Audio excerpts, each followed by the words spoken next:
종합제TV 시청자 여러분 안녕하십니까. 2021년 10월 30일 저녁 9시입니다. 이어령 이화여대 명예석좌 교수가 쓴 고 노태우 전 대통령을 추모하는 조시 영전에 바치는 질경의 꽃 하나의 의미가 화제가 되고 있습니다. 읽어보니까 잔잔한 감동이 옵니다. 이어령 전 장관은 이분이 감투를 참 싫어하는 사람입니다. 영원한 자유인으로서 자유분방하게 시도 쓰고 시나리오도 쓰고 그리고 좋은 책도 내고 해서 일세를 풍미한 문필가죠.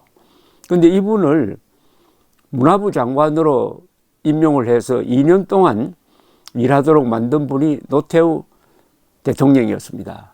이 두 분과의 관계에 대해서는 제가 조금 이따 설명을 드리고, 이분이 지금 몸이 편찮으신데 서울대학교 병원 장례 예식장으로 오셔가지고 직접 이 유족들에게 이 시를, 조시를 전했다고 합니다.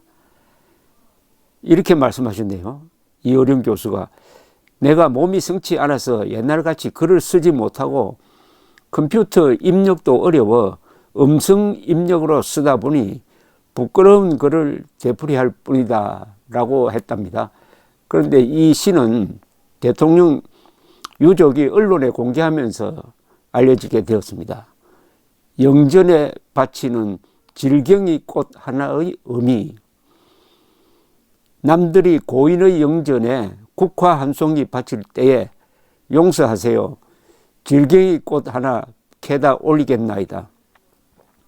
하필 마찻길 바퀴 자국 난 굳은 땅 골라서 뿌리 내리고 꽃 피운다 하여 차화, 자동차 할 때 그 차입니다. 꽃화자, 차화라고도 부르는 잡초입니다. 독재와 독선, 역사의 두 수레바퀴가 지나간 자국 밑에서 어렵게 피어난 질긴 질경의 꽃 모습을 그려봅니다.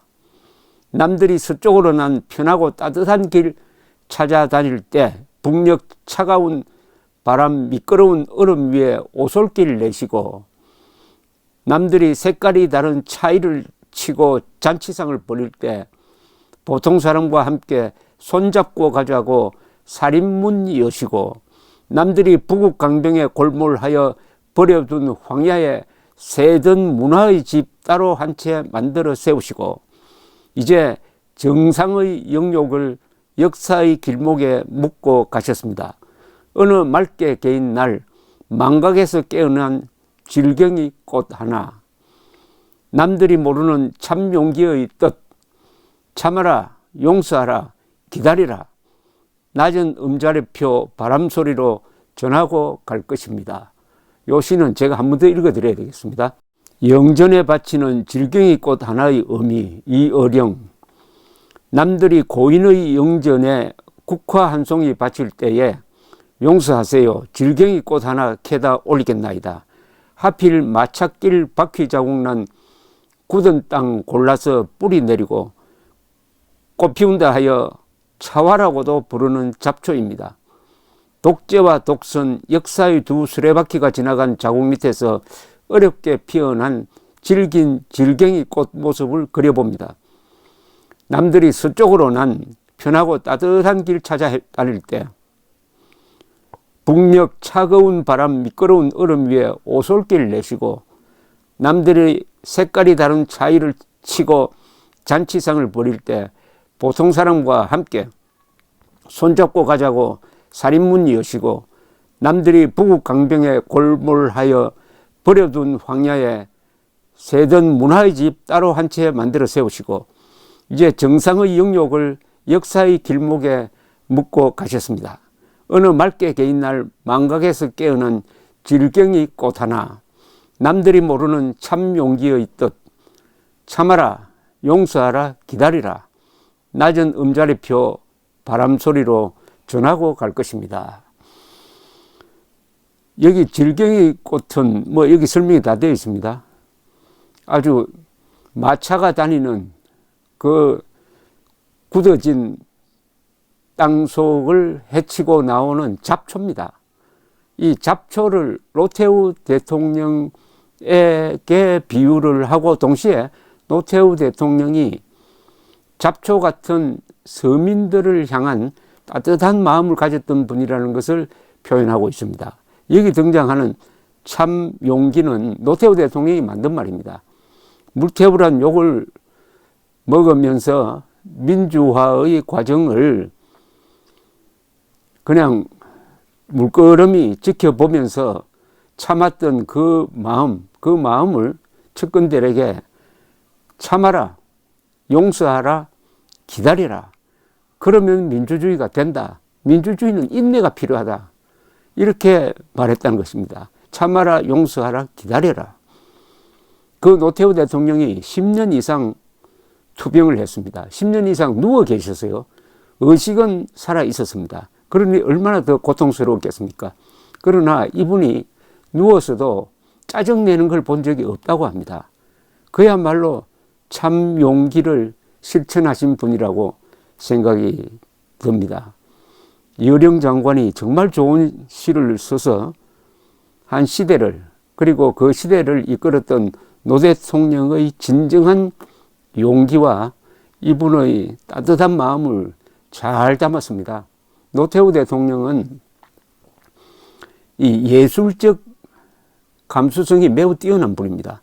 이분은 사단가도 짓고 노래도 잘 부르고 배삼의 무초 등 자신의 애창곡을 담아서 테이프를 만들어 가지고 퇴임 기념 선물로 돌린 분이기도 합니다.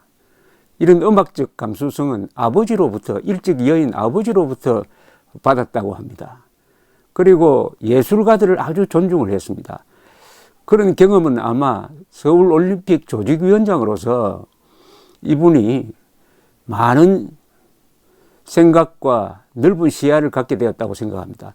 서울올림픽 조직위원장을 하니까 이분이 외국 여행을 많이 했습니다. 그것이 이분의 안목을 또한 넓혔다고 저는 생각을 합니다. 서울올림픽을 준비를 하면서 예술 문화 분야를 아주 중시하게 되었습니다. 서울올림픽 개막식을 보신 분은 기억하시겠죠. 1988년 9월 17일 서울올림픽 개막식은 역대 개막식 중에 최고로 꼽힙니다. 그 개막식을 아주 그 개념을 잡고 잘 설계한 분 중에 한 분이 이어령 전 장관입니다. 그때는 장관이 아니었습니다.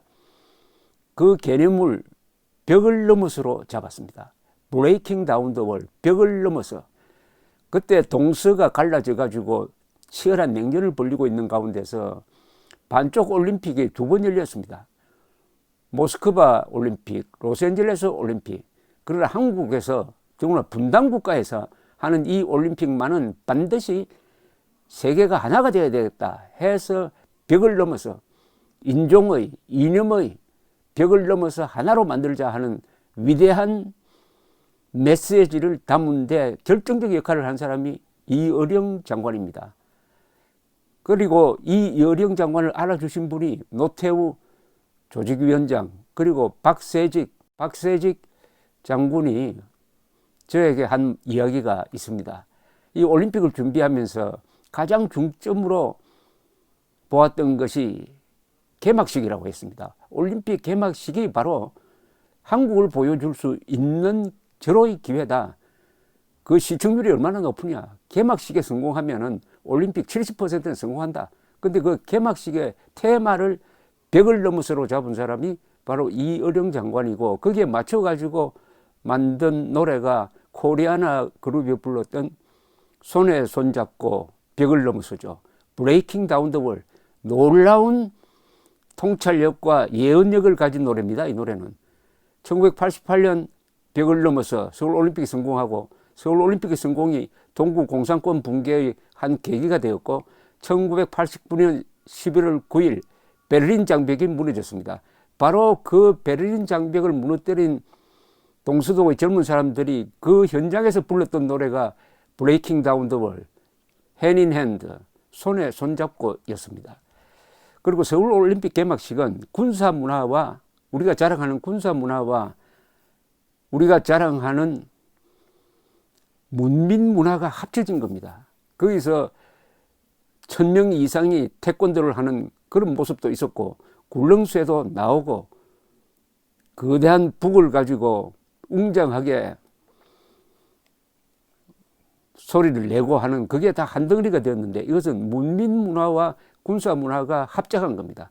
문민 문화를 대표하는 분이 이어령 장관, 그리고 군사 문화를 대표하는 분이 박세직, 노태우, 전두환, 이런 분이죠. 1988년 9월 17일은 저의 생애에서 가장 감동적이고 가장 멋진 날이었습니다. 그때 바로 그 근사한 이벤트라고, 역사적 이벤트입니다. 이거는. 그걸 만들어 주신 분이 바로 이어령 장관인데, 잊지 않고 이런 시를 써서 영전에 바쳤다는 소식을 들으니까 오늘 김부겸 국무총리가 조사 같지 않는 조사를 하면서 유족들 앞에서 앞으로도 계속 사과를 하라느니, 노태우 대통령이 왜 생전에 사과 안 했느냐고 추궁하는 듯한 이런 오만방자한 조사로 기분이 나빴는데, 이 시를 한번 읽어보니까 그래도 마음이 좀 안정이 됩니다. 이 예술은 이렇게 영혼을 구제하는 위대한 힘을 갖고 있습니다. 거듭 서울올림픽을 성공시킨 전두환 대통령, 노태우 대통령, 박세직 조직위원장, 이어령 선생 같은 분들께 감사를 표하지 않을 수가 없습니다. 감사합니다.